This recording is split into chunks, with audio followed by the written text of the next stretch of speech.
Let's reflect on our precious human life, specifically its value and its purpose. And in doing so, to check in our minds how much, to what extent we are fulfilling that value and purpose, and where we could improve it so that we can really take advantage of this opportunity. So one of the uses or purposes of our precious human life is to prepare for future lives. So although this is included if we dedicate for the welfare of all beings, the enlightenment of all beings, still it's very helpful to think of our next life and what kind of person we want to be, what kind of environment we want to be born into, and then to check to what extent we are using this life to create the cause for that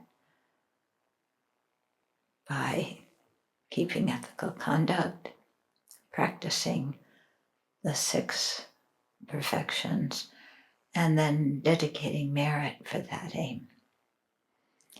So beginning with your next life, then contemplate how you are preparing for it and using this life to prepare for it.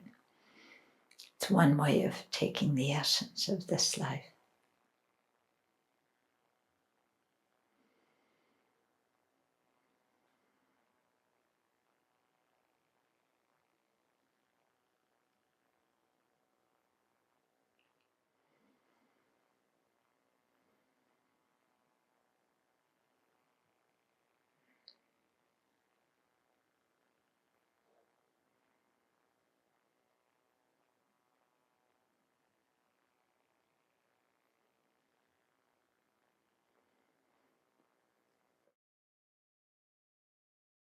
And then the second usage or purpose of our precious human life is to progress on the path to full awakening. So again, contemplate and ask yourself, to what extent do I really think of that as a purpose in my life?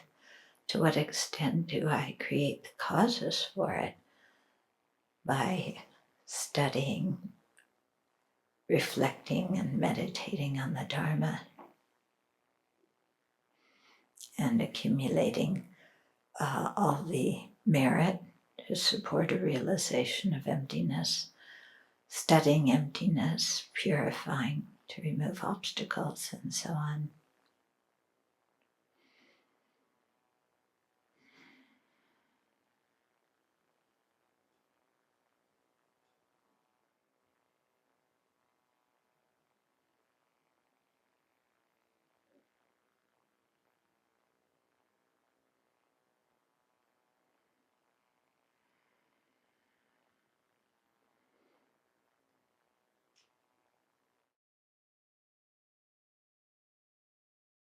And then the third way of taking the essence of this life is to use it moment by moment, especially to practice the mind training, but also to be aware of how we perceive things, to check if things exist the way they appear to us,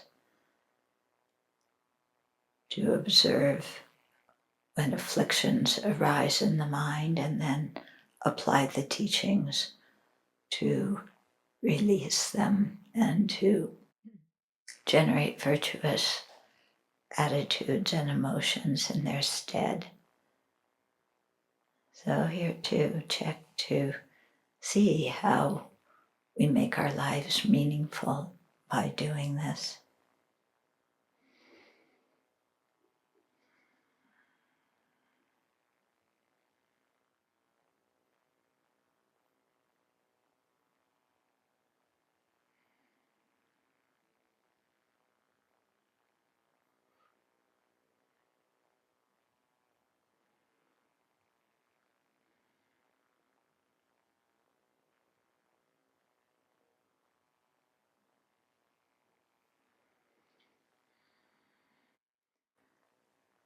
So with that kind of awareness, let's generate the bodhichitta and share the Dharma together this evening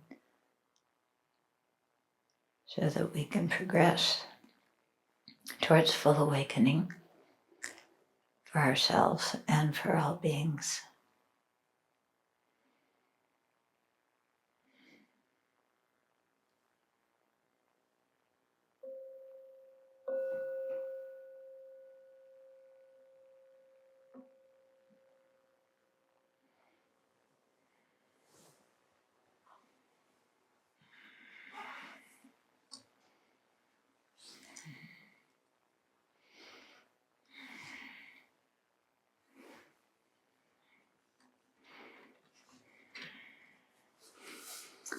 These basic Lamrim meditations are important, aren't they? You know, they really get us thinking. Okay, so we're on page 190, taking the essence of a precious human life.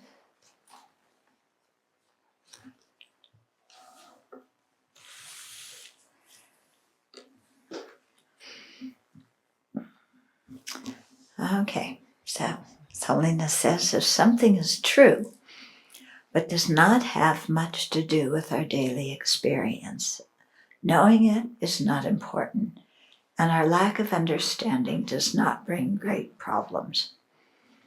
So, you know, I don't understand calculus and rocket science and finances, and it doesn't really matter. Yeah, finances I need to know a little bit, but not much, just to help the Abbey out. Okay, but knowing the great value of our precious human life is crucial to this and future lives. Yeah, knowing all these other topics, you know, not so important. Yeah, because anyway, when we die, you know, we're not going to take all that kind of knowledge with us. Okay, but knowing the value of our lives is important so that we can use it now. Unaware of this fact, we will not see our present lives as significant and filled with opportunity, and risk wasting the chance to create the cause of happiness for a long time to come. And so this is, when I think about this, this is really the tragedy that I see all around, is people don't see the value of their lives and the purpose of their lives. And because the vision is just what I can do and become this lifetime. And so some people, yes, really have a sense of value and purpose, and they want to benefit other living beings because they see that as something, you know, that's valuable and helpful, that goes beyond oneself. Because I think we all have some need to think of something bigger than our own little concerns. Yeah, we want to be part of something bigger.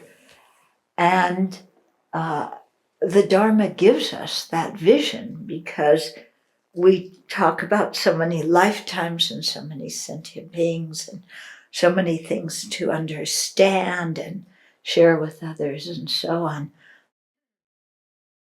So we have a lot of meaning and purpose in our lives, but so many people around, you know, what's the purpose of their life?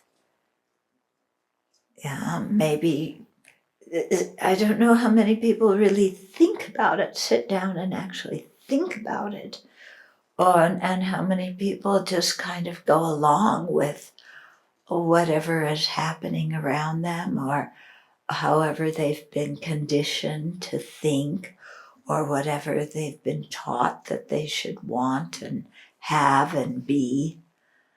and how many people really sit and think, what is the value of my life and how do I want to use it?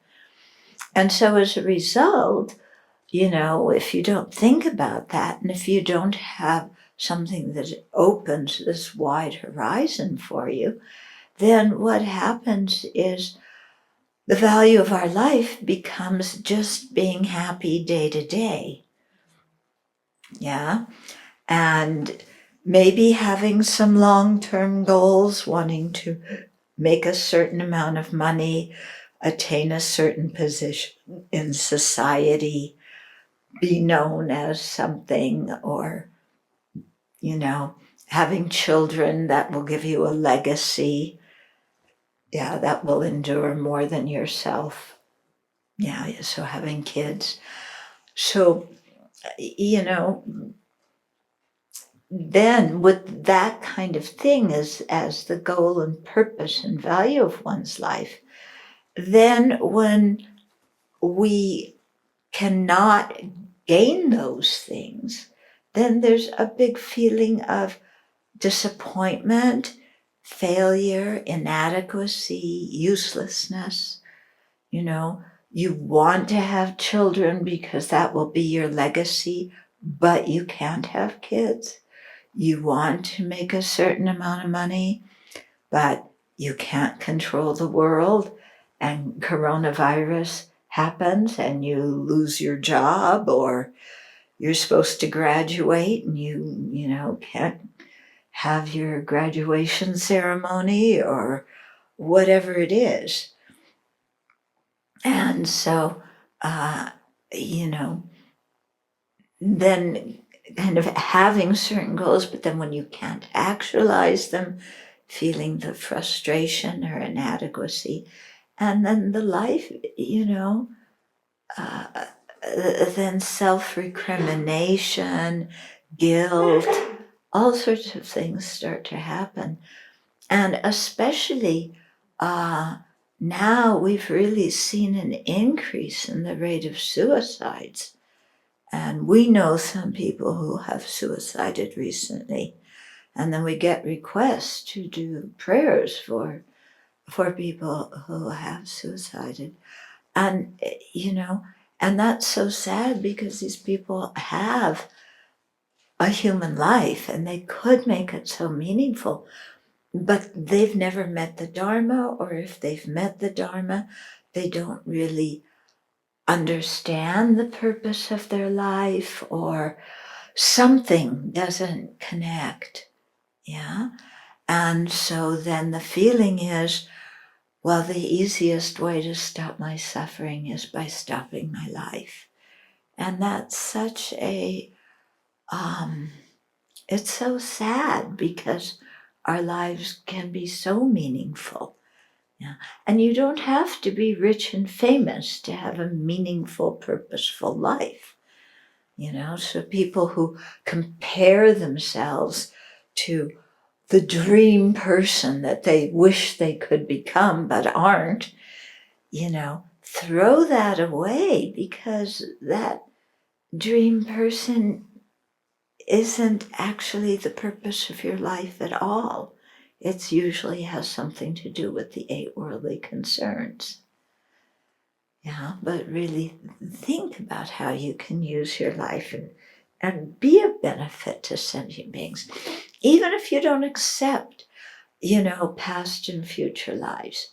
Yeah, just try and be beneficial and kind to beings in this life. Make a difference in this life by having an open heart and being generous with your time, your material, your understanding, your knowledge, whatever. Yeah. So don't have a limited view of your potential, because there's so much more that we can really do. So instead, when we're unaware of the meaning and purpose of our lives, instead we will mindlessly follow our self-centered thoughts, which will lead us to unfortunate rebirths. But once aware of the rarity of a precious human life, the difficulty of attaining it, and the amazing things we can do with it, we will no longer think our lives are meaningless.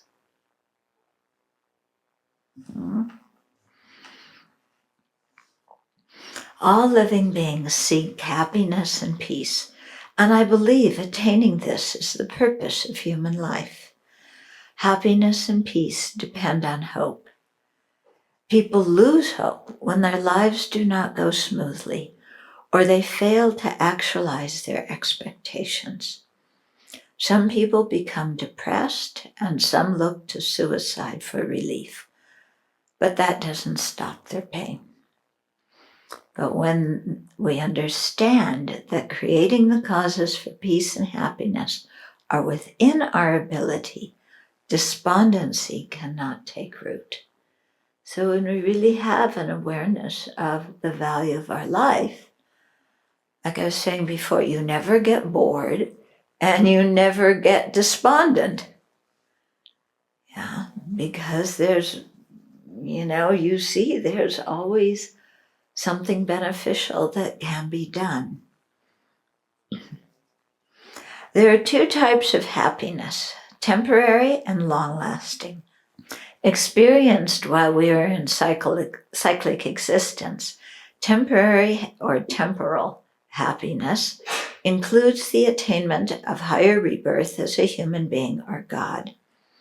Long-lasting happiness is liberation and awakening, which are attained through spiritual practice.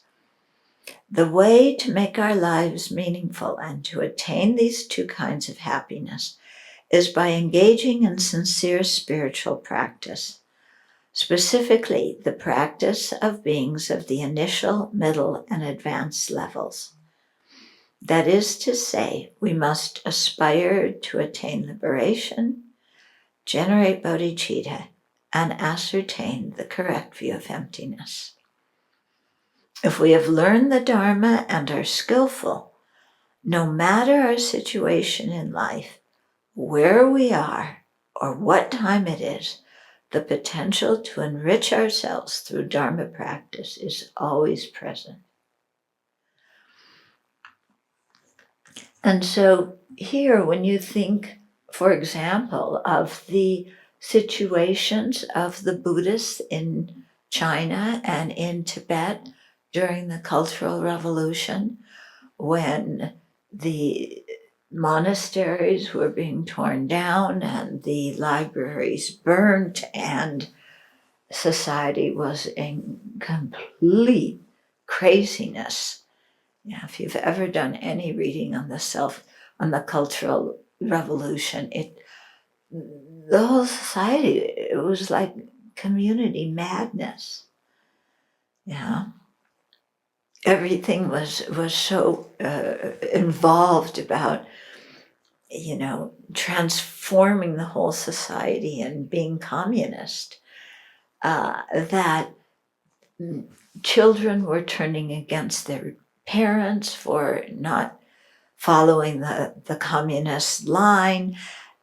Disciples were turning against their teachers for the same reason. They even, in some cities, instead of the stoplights having green meaning go and red to stop, since red was considered an auspicious color in Chinese culture, red meant go and green meant stop. And they wanted to change the traffic flow so that people reversed those things. Okay, I mean, that's how kind of gung-ho it was. And people who weren't, proletarian enough were even people with great knowledge who could benefit people in their, through their knowledge. They were shipped out to do manual labor in the countryside. Yeah, so it was really a time of total madness in Tibet and in China. And yet, people who had an understanding of the Dharma and the meaning of their life, they stayed alive through that. They had a sense of purpose. They did what they could to benefit others. Yeah.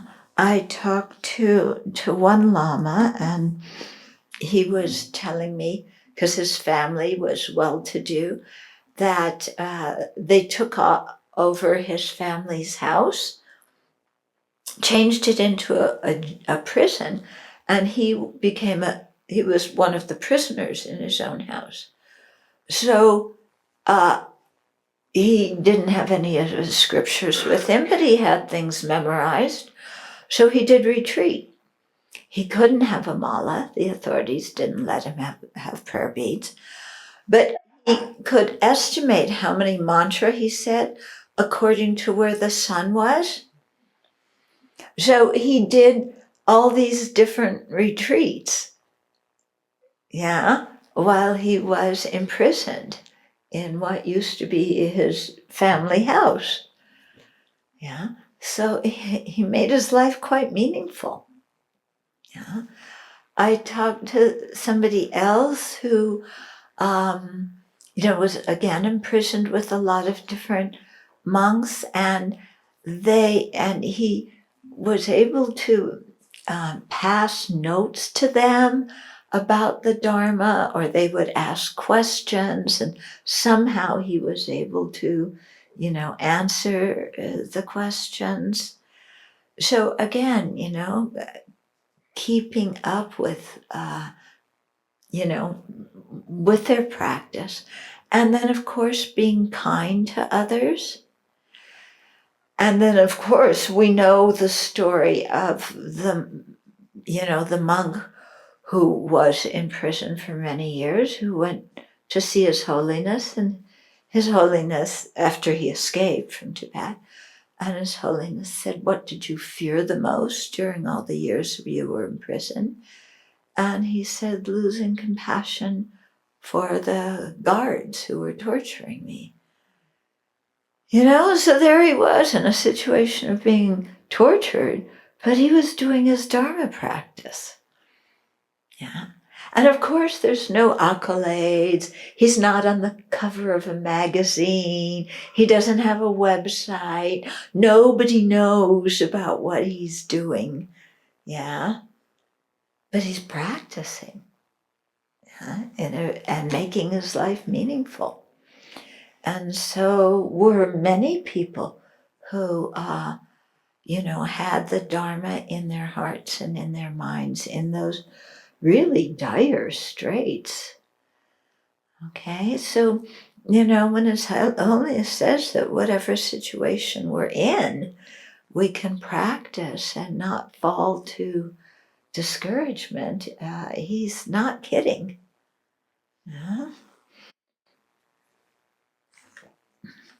Spiritual practice involves some form of renunciation.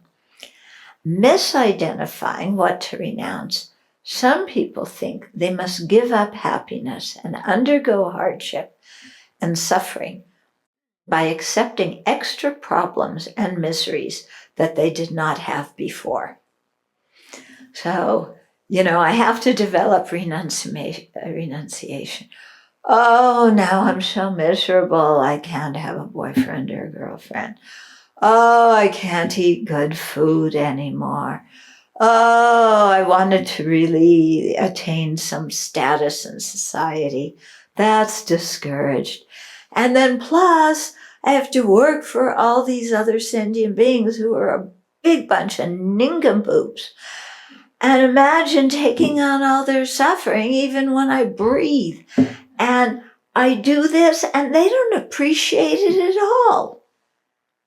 Every time I'm generous with them, they say, "Give me more." Every time I ask them for some help, they go, "Bleh." And I've got to work for the benefit and sacrifice my happiness for these beings. I don't want to renounce. I want to be happy. Okay, so people think that they're renouncing happiness and they're gonna have a miserable life. Actually, what we're renouncing is suffering. We're renouncing dukkha. Yeah, we're saying, I'm tired of this cycle of uncontrollable problems, and I want to get out of it. That's what I'm renouncing. Okay, and so the more your mind is really focused on the aims of Dharma practice, the more your mind is, the happier your mind is. And the problems you have in this life are seen as just problems in this life. Because in your heart, you hold this long-term meaning and purpose. So problems in this life, somebody bosses you around, somebody doesn't do what you want them to do, somebody even tears up your monastery or kills your relatives, you still stay focused on things and incorporate whatever happens, meet it with a Dharma perspective. And in that way, really make our lives meaningful.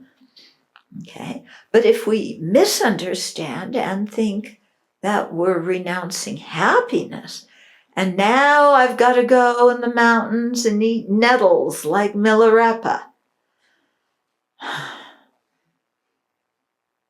Nettles. Couldn't it to be chocolate? Why does it have to be nettles? Yeah. And can't I just have a nice bed?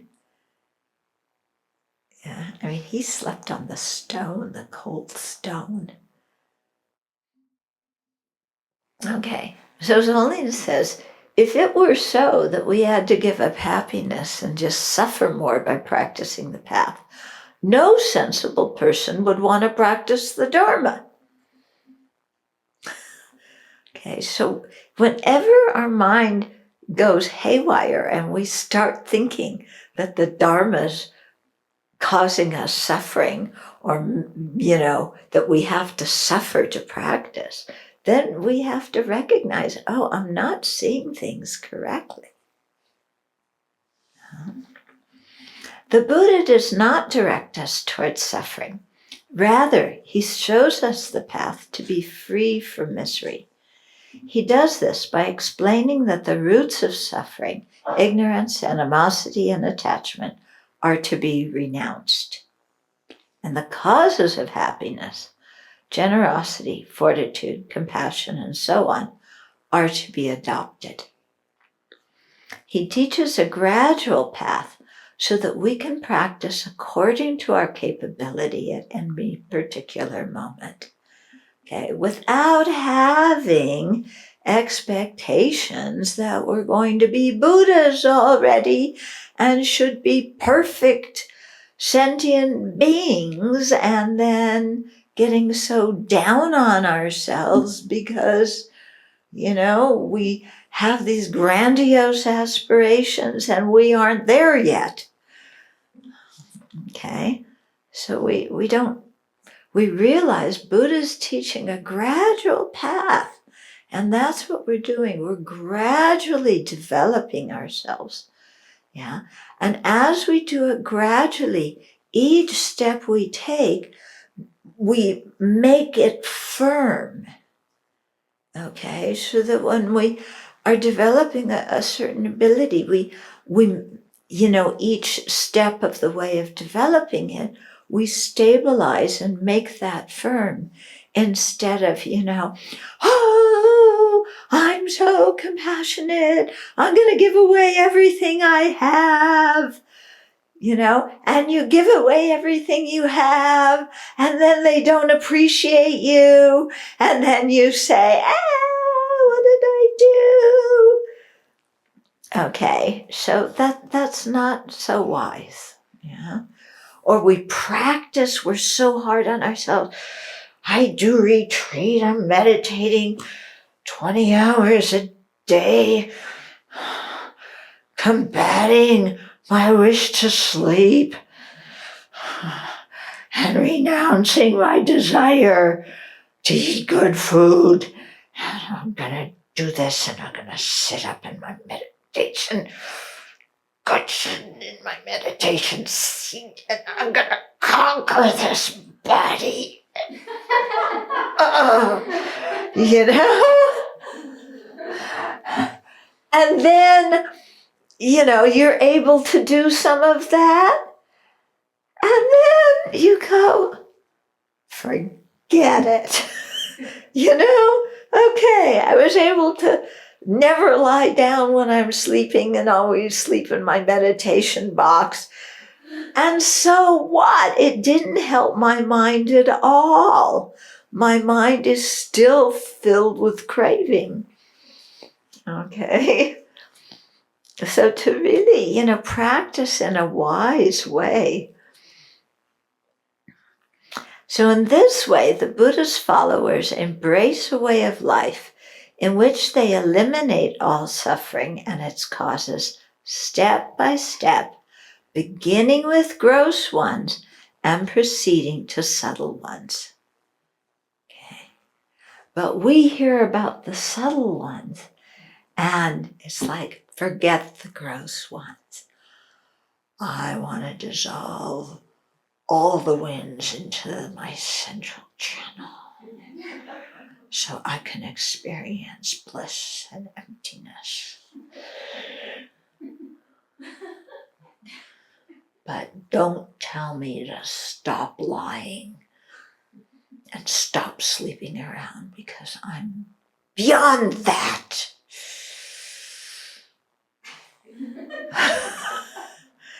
Yeah? Okay? And then we go and we buy all the English translations of all the tantras, and we read them. And we don't understand anything. But we remember a few words here and there, and we don't understand the symbolism in the tantras. So then we totally go and do weird things, because we're taking what's written in the tantras literally, because we haven't bothered to study with a teacher who can teach us the real meaning. Okay. So in addition, the Buddhist disciples cultivate happiness, starting with temporary happiness, that is, creating the cause for good human rebirth, and progressing up to the ultimate happiness of Buddhahood. Okay. From this, we see that the purpose of spiritual practice is to bring a sense of internal peace, well-being, and fulfillment. One of my friends, there's a couple that have been doing retreat for many, many, many years, and are direct disciples of His Holiness. And I was talking with one of them, and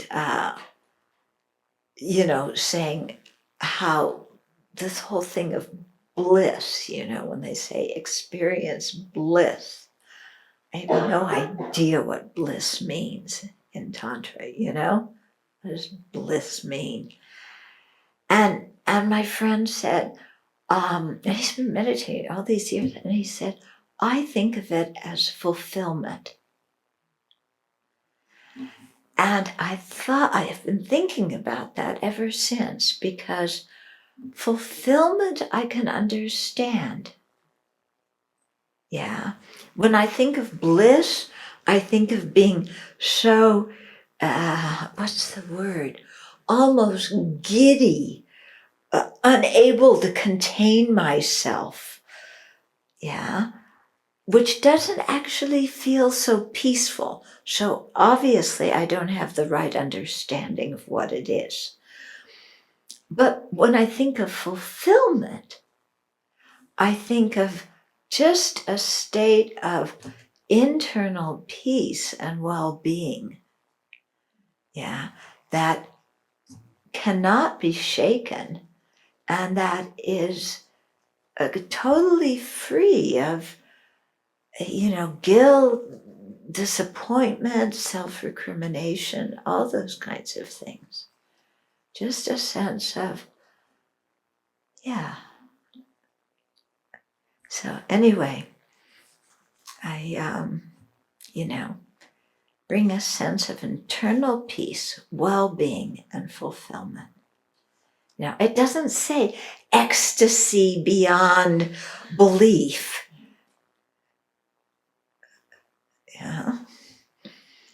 Although our ultimate goal is full awakening, the most urgent and immediate happiness to work for is that of future lives. And for that reason, practitioners endeavor to create the causes and conditions to have precious human lives and abandon causes that create the contrary. So that's our first job. Okay. So now our favorite topic, the 8 worldly concerns. Okay. So this topic sometimes can be difficult for people to hear because the Buddha so clearly puts on display the state of our ordinary self-centered mind.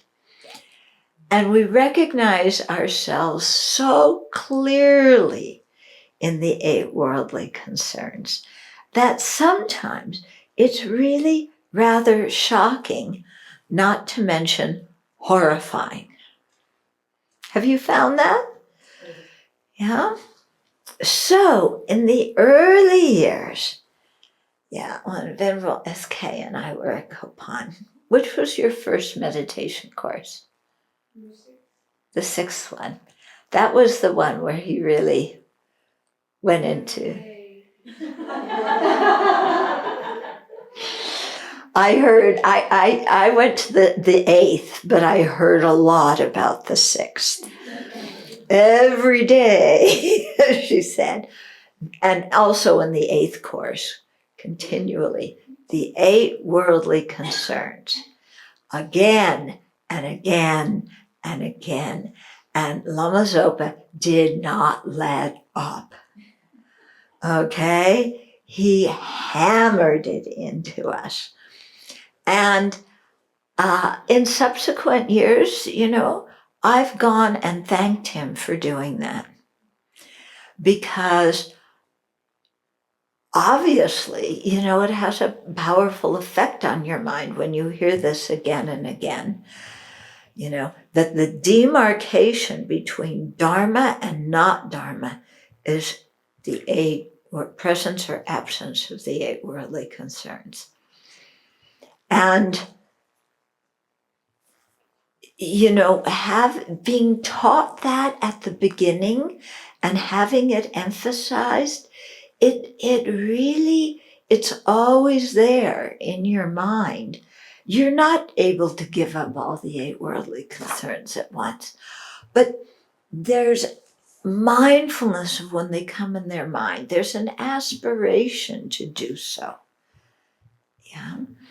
And I can see the difference between those of us who had that hammered into us when we were baby beginners in the Dharma, and people who instead began the Dharma with Tantra, or began with, bodhichitta and emptiness, something like that. So the 8 worldly concerns, they're mentioned in, I know for sure in the Pali tradition and the Sanskrit tradition. I don't know how much they're mentioned in Zen. I'm sure they're mentioned in Chinese Chan. Yeah, for sure that. I don't know Japanese Zen. But in Theravada, Tibetan, they're all there, and the 8 are the same. And, there's no kind of bargaining with them. Now, one misunderstanding we have is, well, I'll get into that as we go along, because no sense introducing a possible misunderstanding before you've heard enough to have it. Okay, so although we have such precious potential, we often fail to recognize it. Or even if we do, we are often distracted and do not utilize it. Our tendency to pay more attention to gaining immediate happiness and avoiding unpleasant situations is often stronger than a clear awareness that sees the value of creating the causes for a future life, liberation, and awakening. Why is that? Because the appearance of this life is so strong and so overwhelming that our ignorance, animosity, and attachment are just riveted to everything that happens in this life. It's so difficult to even think that there are other lifetimes. And so we make this big deal out of everything that happens in this lifetime.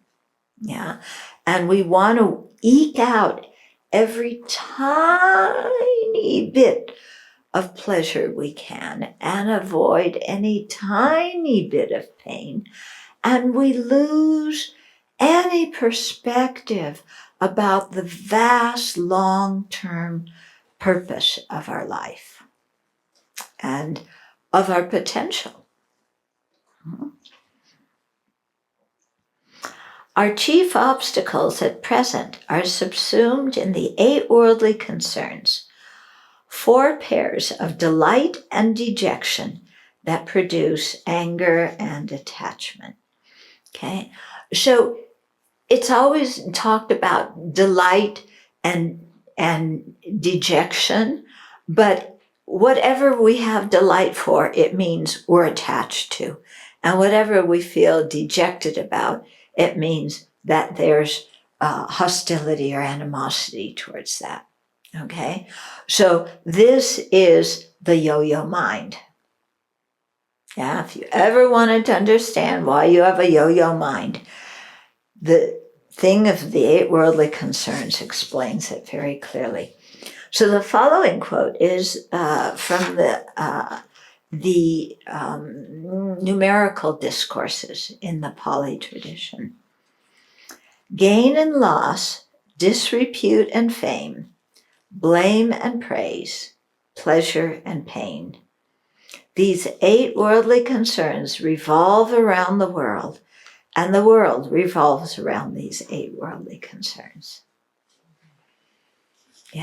So everywhere we look, this is what is going on. And now, especially with what's happening with the virus, we see how the 8 worldly concerns bring so much suffering to people. When people lose what they're attached to, when they encounter what they don't want.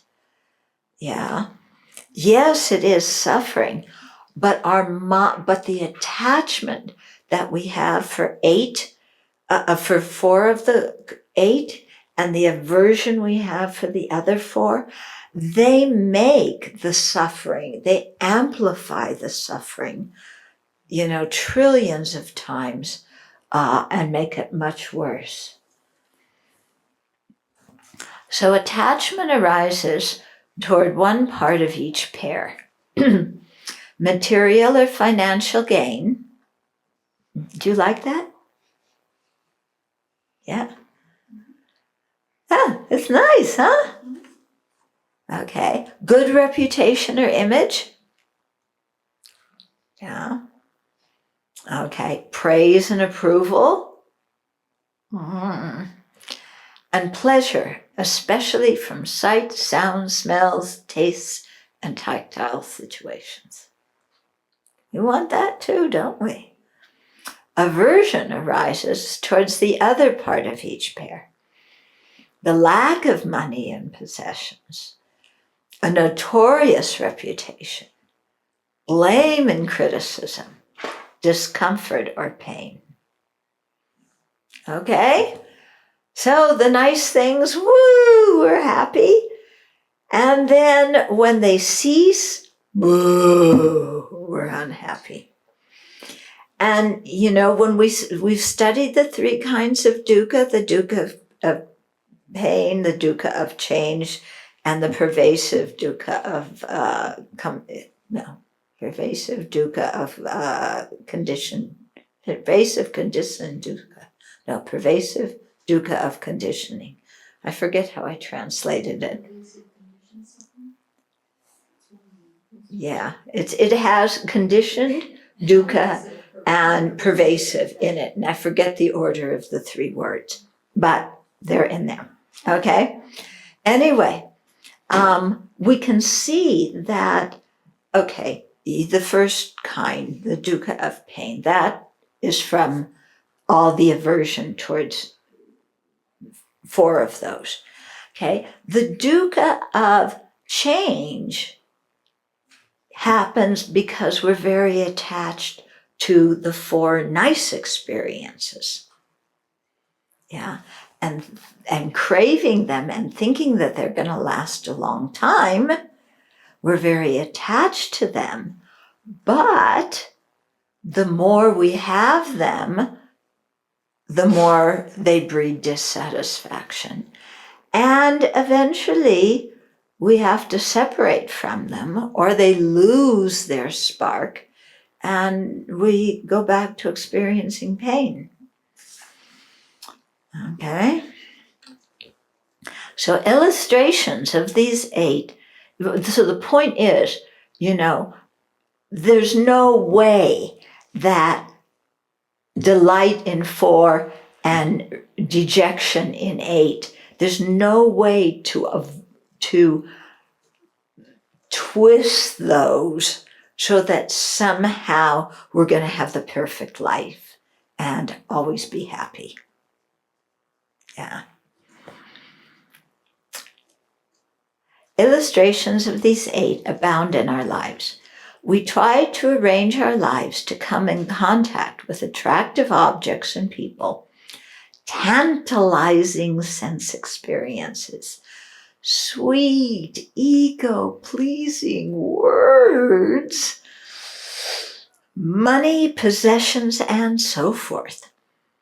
We complain when these do not meet our standard or when we encounter their opposite. Being preoccupied with these eight, which center on our own happiness in only this life, we become very reactive to our environment and the people in it.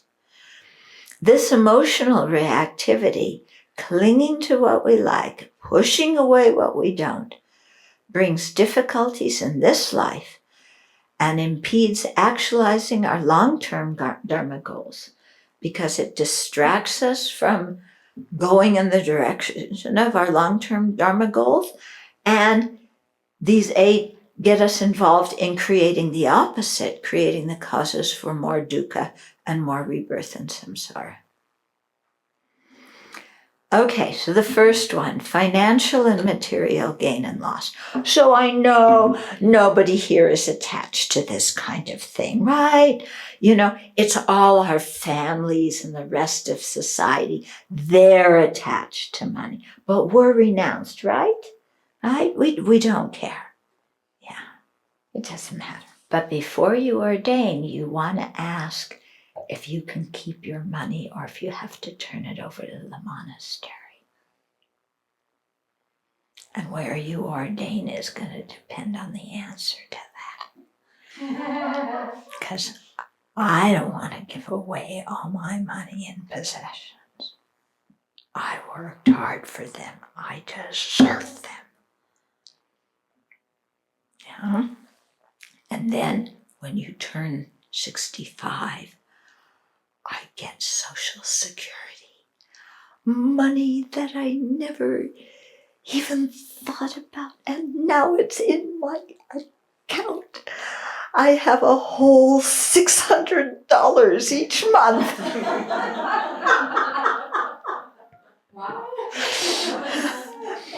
Well, that I haven't collected mine yet, but when I do, that's what I'll get because I hardly worked at all. Some of you, your Social Security, I won't even ask.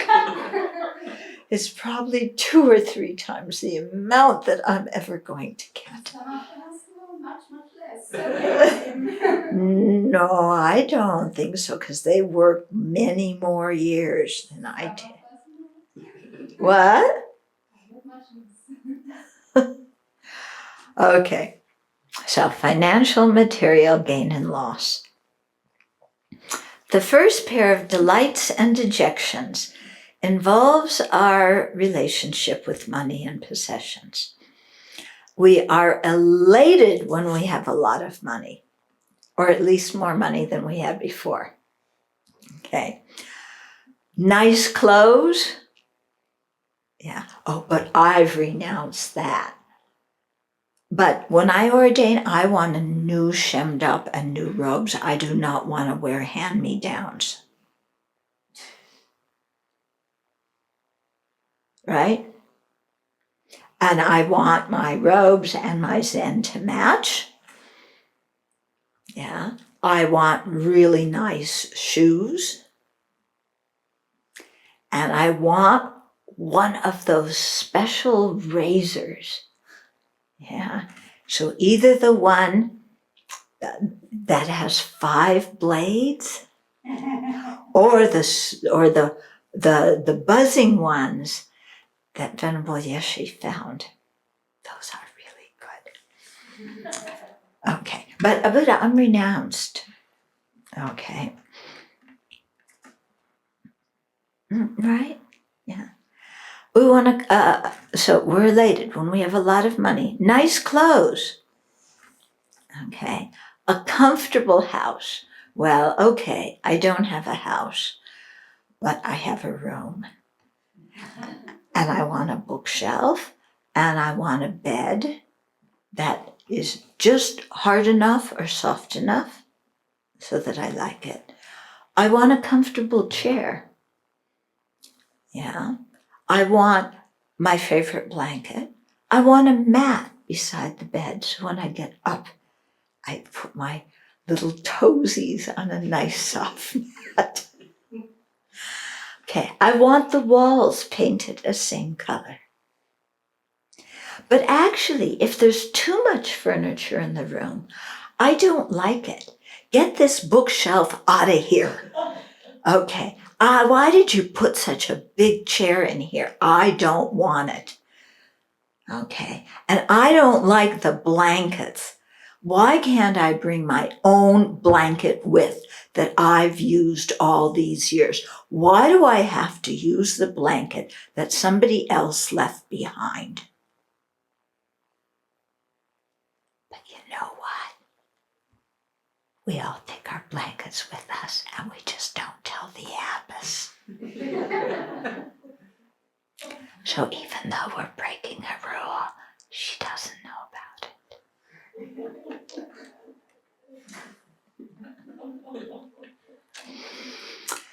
Okay, we want a comfortable house, a new car.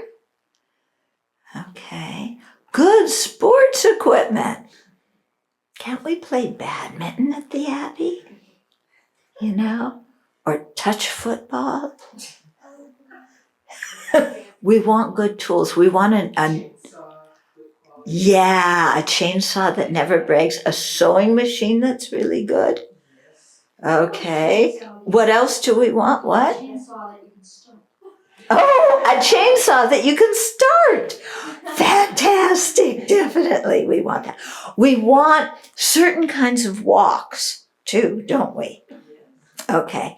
And certain kinds of things to cook with in the kitchen. Yeah. We want nice sets of tools with hammers and different sized screwdrivers and wrenches and things. And you know what we really want? Vacuum cleaners. Really good vacuum cleaners. Not the ones that are really heavy that you have to pull or push. Why don't they make vacuum cleaners that are light as a feather and just inhale all the dirt? I want a vacuum cleaner like that. Okay? We want toilets that are not stained, like the ones we have, because we didn't take care of them properly. Then everybody's going, no, we took care of them properly. Okay, what else do we want? Yeah. We want what? Computers. Oh, of course, computers. Yeah, with all the fancy programs and scanners and all the different things, and especially computers that work. Yeah. That goes with the chainsaws that work, the computers that work, that don't delete your work. Yeah.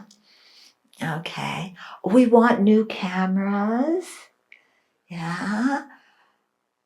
We want different color carpeting. Huh? Cat toys. Yeah. Actually, some people want carpeting and some people don't want carpeting. Okay. So when we did Gotami, people did not want carpeting, so we didn't put carpeting in. And now they complain because there's no carpeting and it's too noisy when you walk there. But then we put carpeting in and then they complain because it off-gasses. And it creates allergies. And there's dust motes hiding in it. Yeah? So what is left? A dirt floor. Concrete floor. Huh? Concrete, yes, a concrete floor. Oh, that one's going to be real comfortable. Concrete floor. Okay, so our list of wants and needs, because we don't just want these, we need them. Okay. Yeah. Have you noticed that nobody said that we want more statues? Or we want more Dharma books? Yeah. Or we want more things to offer to the 3 jewels? Nobody says that.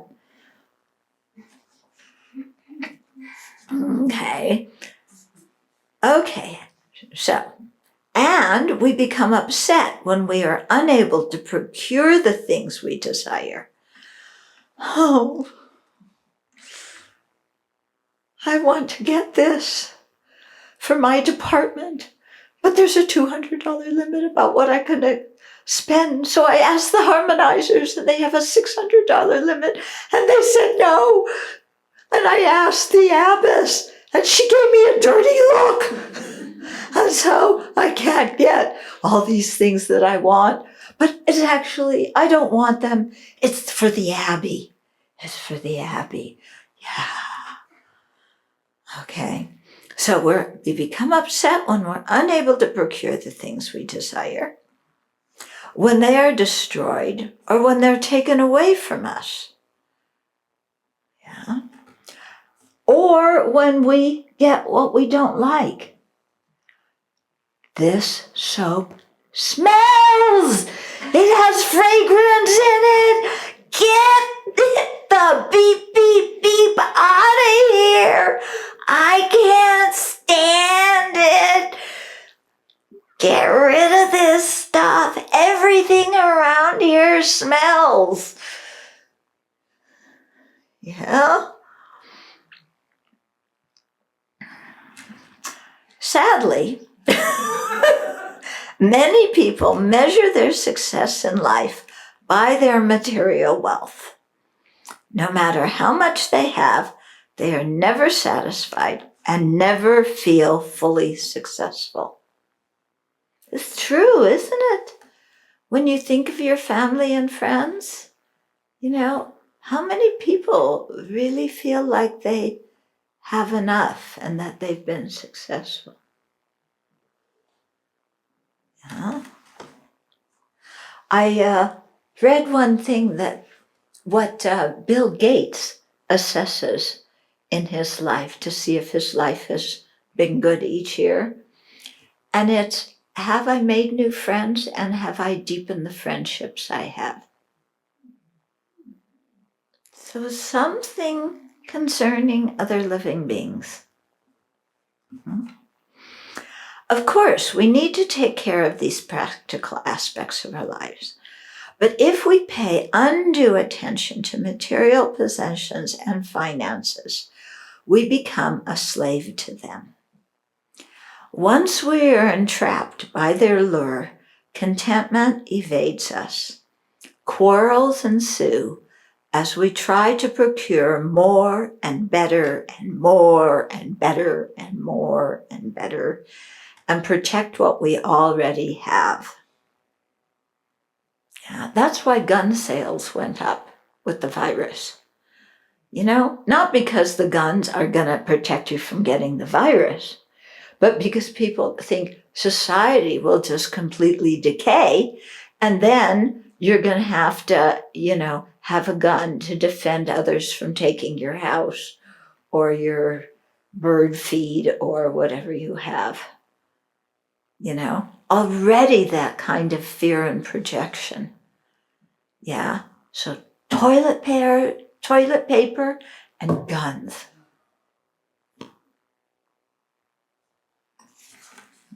Okay? Singapore just wants the toilet paper.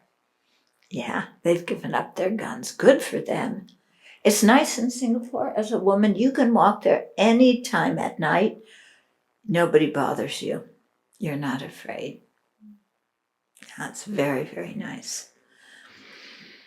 Okay, we become arrogant toward those who have less.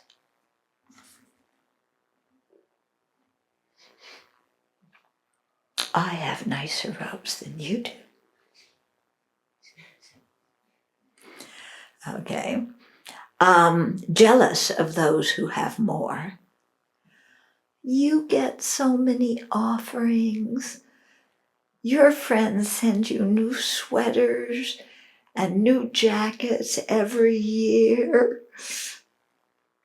And they're just the right shade of maroon. And I don't get any. And we compete with equals, trying to prove our worth by having more than them. So my examples have been related to monastics because that's the audience in front of me. But the lay people who are listening, I think maybe you can make some of your own examples. Okay, give it a try. See what you come up with. Attached to financial and material gain, we work long hours and plan big projects to make us rich.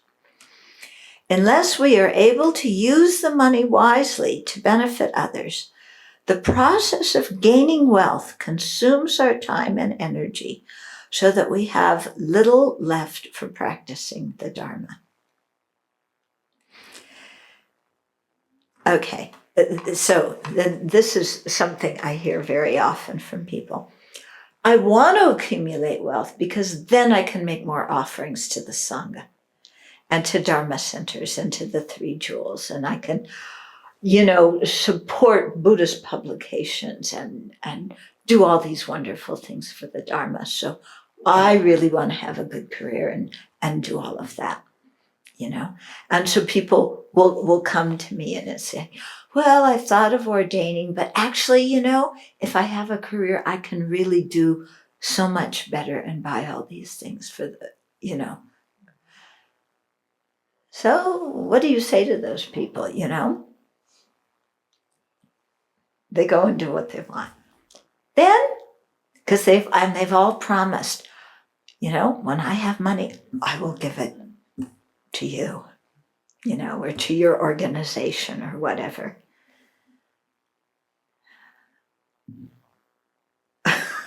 I've yet to see any of that, for the people who said, no, I'm not, So other people are quite generous, but the people who say, I'm going to go to work for the Sangha, somehow it doesn't always materialize. Yeah, why? Because we never have enough to be satisfied in our own life, to have what we feel will give us security.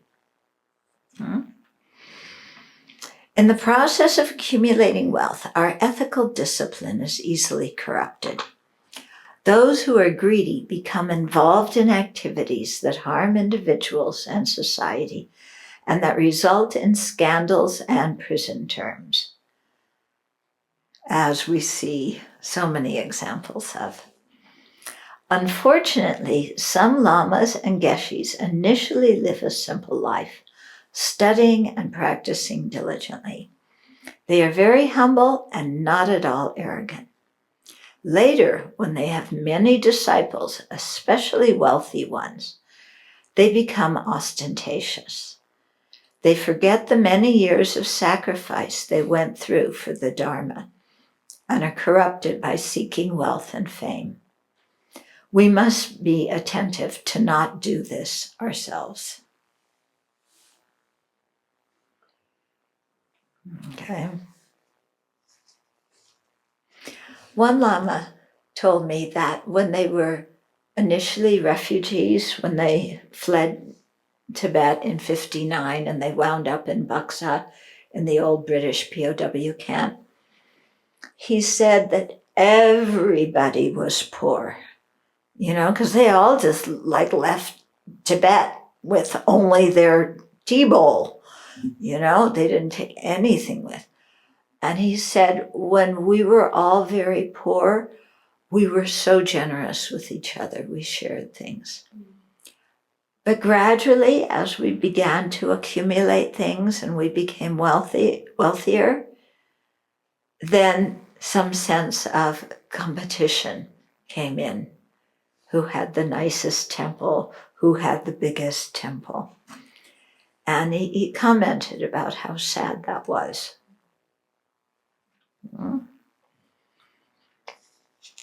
Okay, so that's the first one. Financial and material gain and loss. Yeah, which nobody has a problem with, right? Yeah, because we're all renounced beings. Okay, next one. Good and bad reputation and lineage. Image.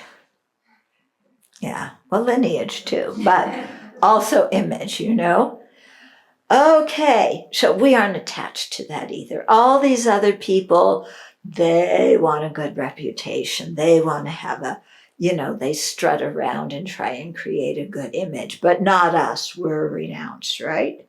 Yeah, we don't care about that at all. Okay.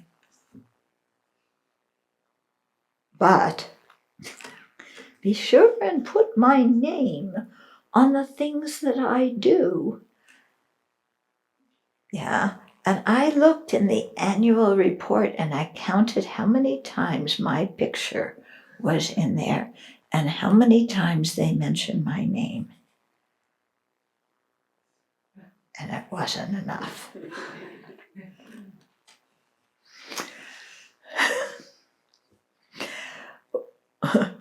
We feel elated when we are well known and have a good reputation, and dejected when our image is damaged. Yeah, we're so attached to that, aren't we?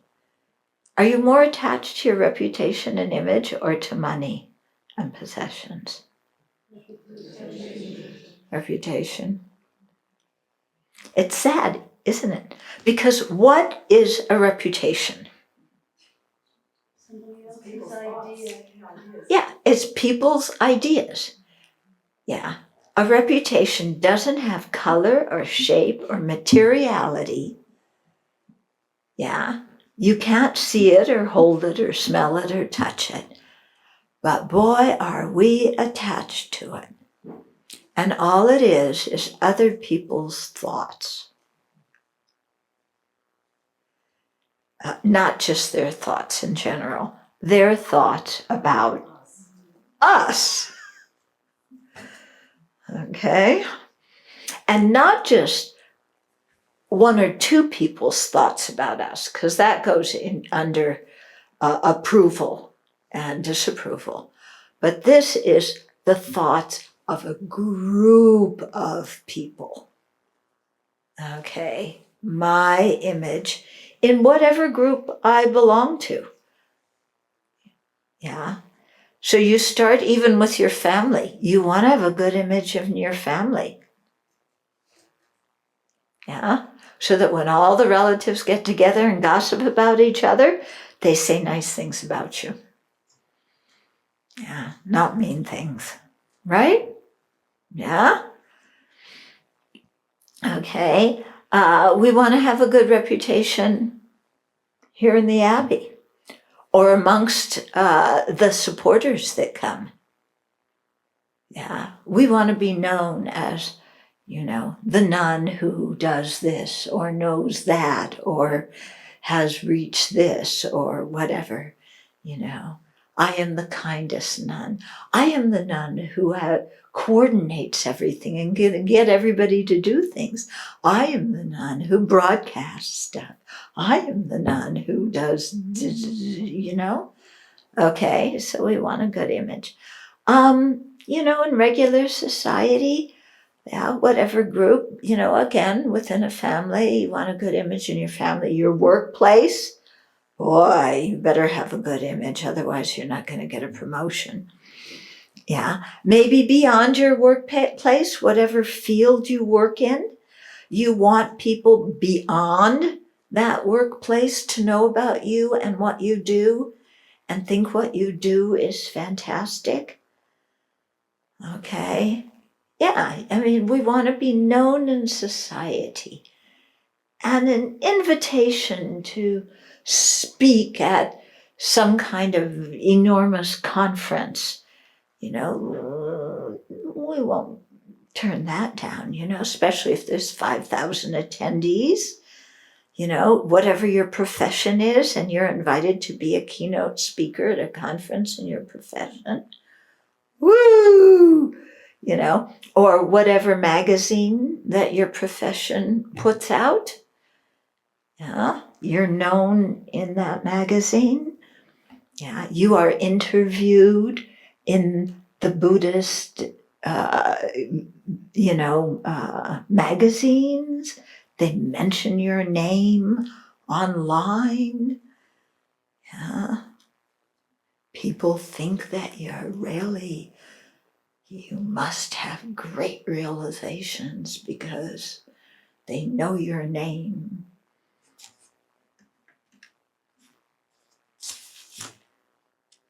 Yeah, I was hung up about that years ago. I was like, why don't they ever interview me in a Buddhist magazine? They interview so-and-so and so-and-so and so-and-so. And there's this whole crew of people that are the big shots. Remember in high school, there were the socias or the big shots. And then there were people like me. Okay? And why can't I be one of the popular people that everybody knows and everybody thinks is fantastic, And why don't I have long, straight, blonde hair? Because that's what you're supposed to have, And I had short, brown, curly hair. And, and I didn't date a football player. That's who you're supposed to play, remember? Yeah? Okay. So, I just, never made it. Never made it. So the same thing happens in the Buddhist world. There's this group of the big shots, and they're the ones who are always interviewed in the Buddhist magazines. And whenever there's a Buddhist teachers conference, they're the ones who lead it, who sit up in front, and people like me are ignored.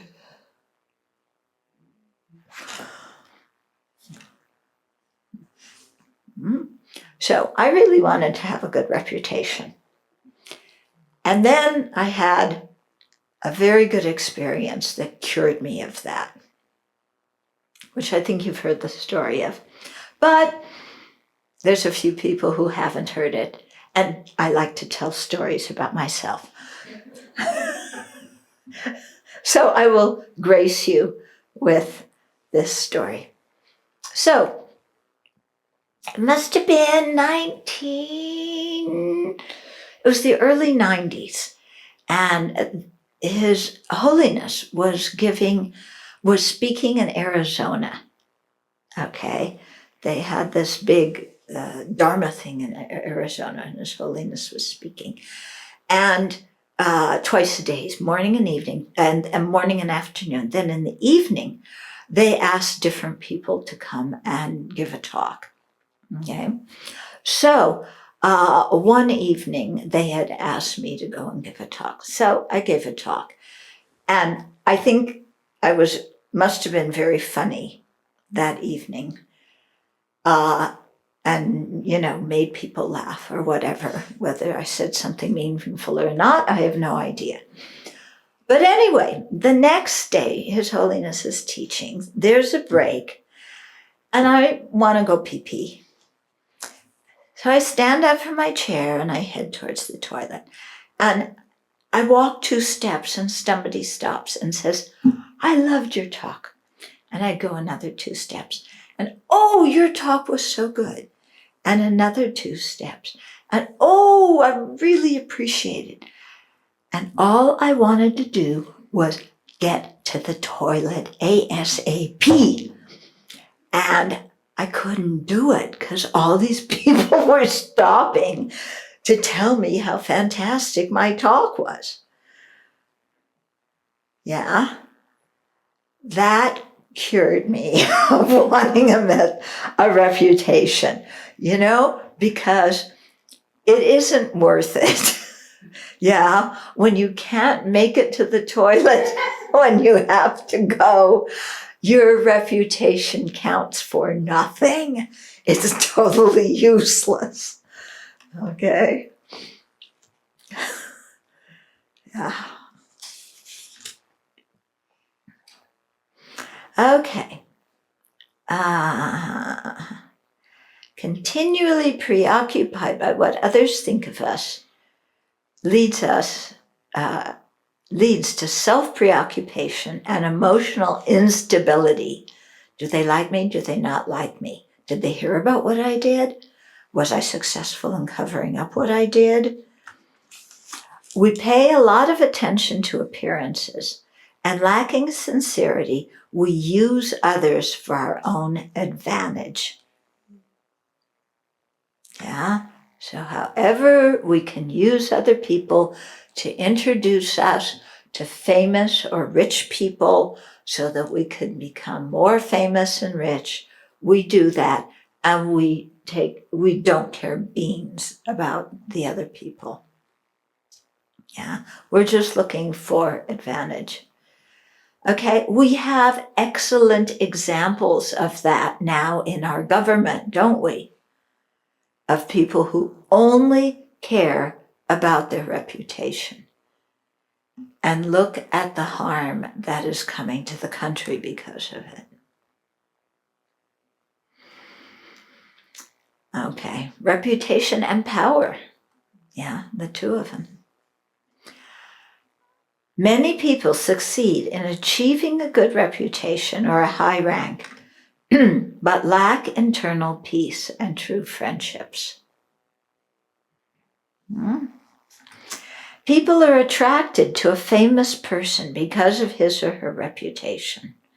Whether or not that person has something valuable to contribute to society is another question.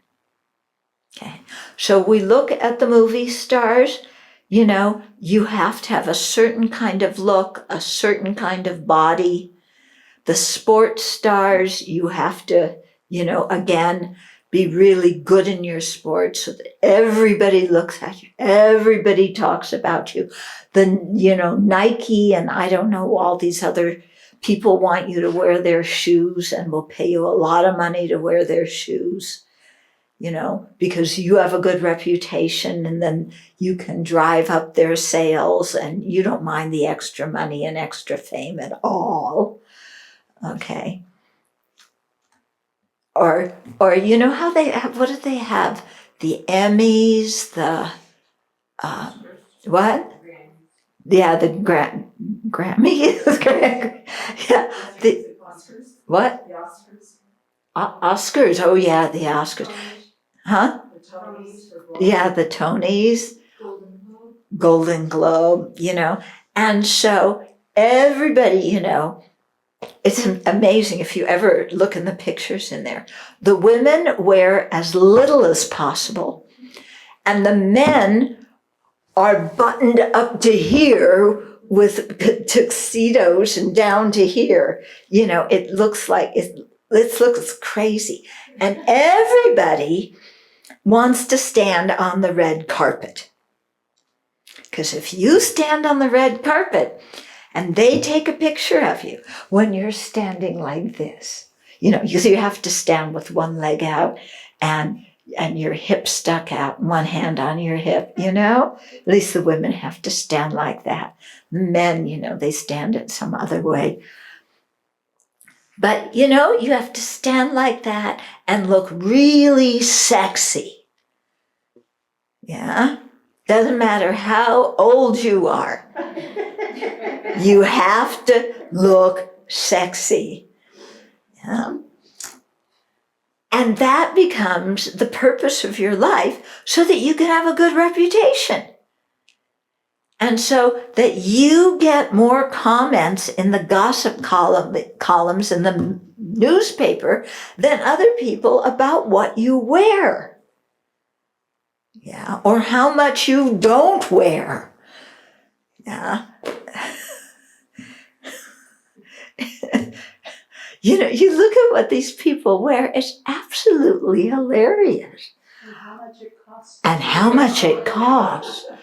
Yeah, thousands of dollars for what you wear one time, because you wouldn't be caught dead wearing the same thing to the next Golden Globe or Tonys or Emmys or, So you only wear it once. It costs how many $1,000s? Yeah. And how many people in this world are hungry?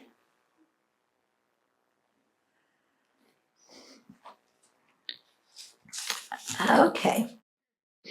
Without being impressed with titles, honors, or power, we are better off looking at each person as another human being who has the Buddha nature and seeks happiness and not suffering, just like us. And that's the way His Holiness looks at everybody. They're another human being, just like me. They want happiness and not suffering.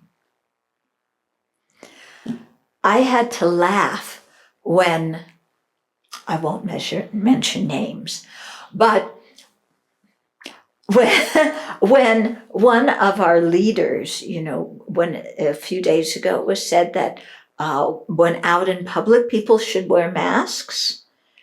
So this leader gave the direction to the whole country: when you're out in public, you should wear a mask.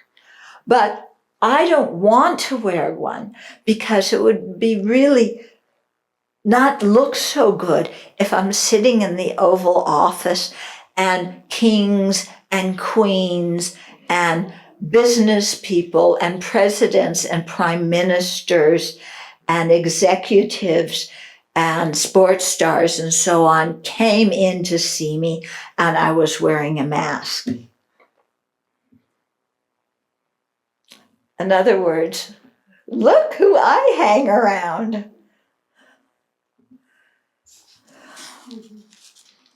Sad, very sad. So His Holiness continues, as a monastic, I am not so concerned about gain and loss of wealth.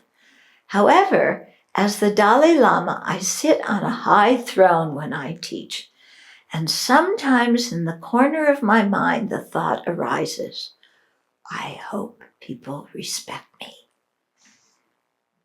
When explaining the Dharma, I sometimes wonder, does the audience like this talk? Sometimes our minds are invaded by defiled thoughts. What a great practitioner I have become. I hope others notice. It is important to free our minds from expectations of receiving offerings, respect, and appreciation when we share the Dharma. We should talk about our faults and let others speak of our good qualities. Okay, so he's telling us how he practices. Of course, we must prepare before giving a Dharma talk. But if we are too concerned with our delivery or how the audience receives the teaching, there is danger that our talk is for show. How many people watched the last Friday night's teaching? Yeah, how many watched it? No. Oh, yeah. 130 something. Only 30 people? 130. 130. Oh, but these other Dharma teachers, so many people watched their talks online. Only 130 people watched mine? Huh.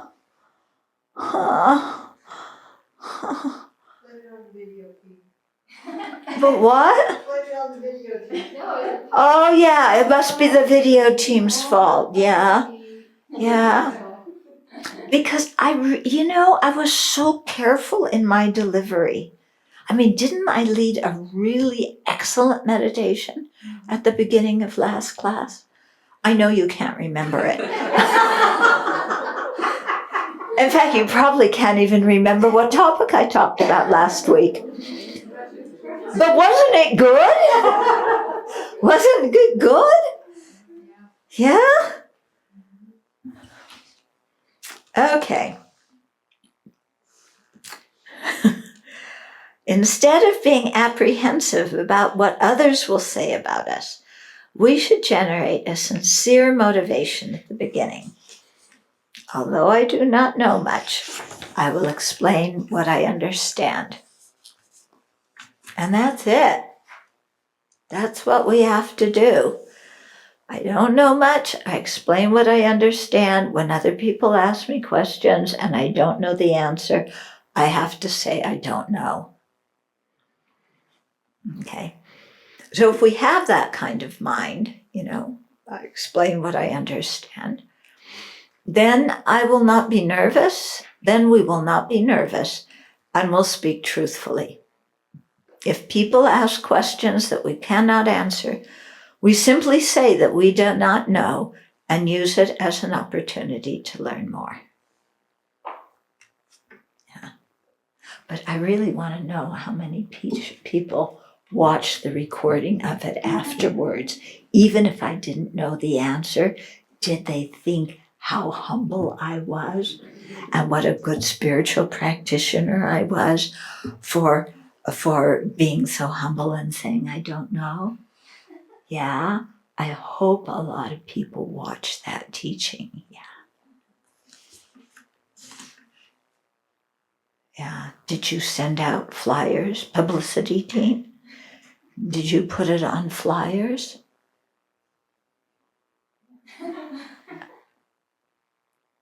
No, you're smiling. It's that smile. I know that smile. That smile says, yes. There goes my reputation.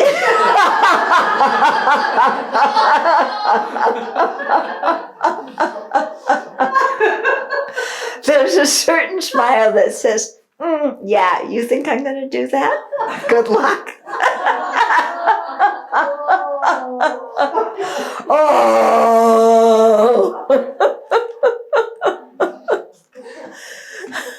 But nobody knows who I'm making fun of. They don't see you, you know?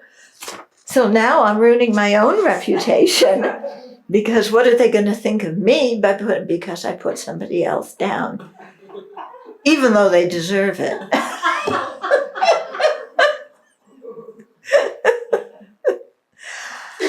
Okay, who's next? Yeah, what? Someone says you deserve an Emmy. I'm sorry, I don't have the right kind of clothes to wear on the red carpet.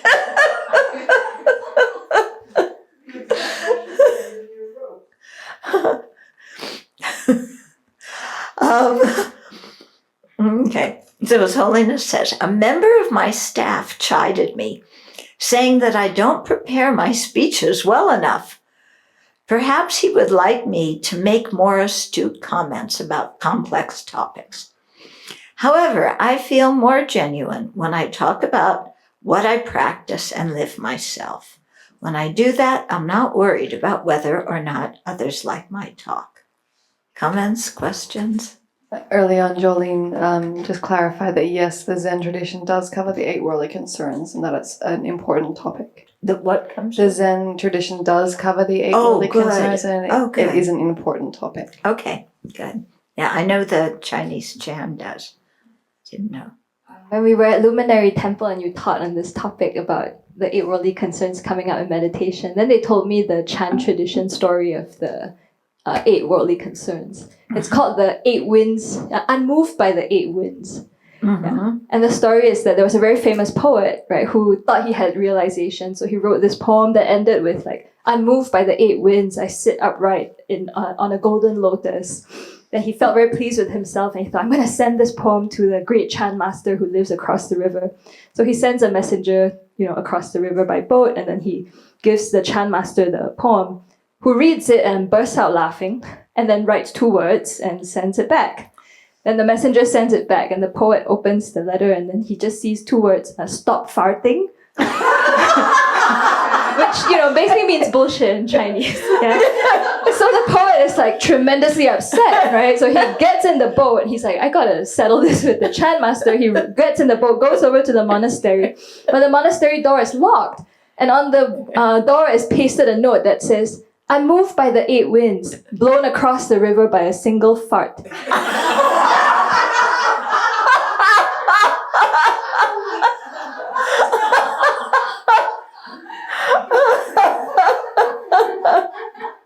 Oh, that's good.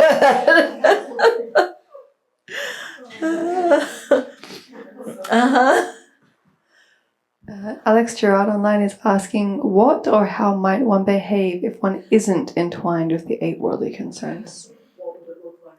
Yeah, what would it look like? You'd just be a nice, relaxed person. That's all.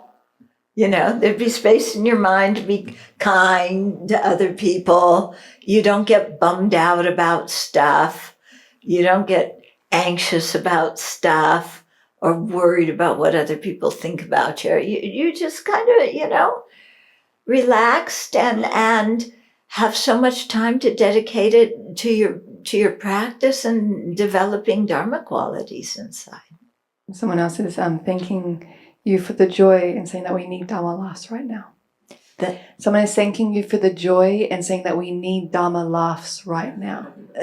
Dharma laughs. Oh, yes. Laughs. Dana laughs. Okay. Yes, we definitely need to laugh now, don't we? Yeah, we need to laugh all the time, actually.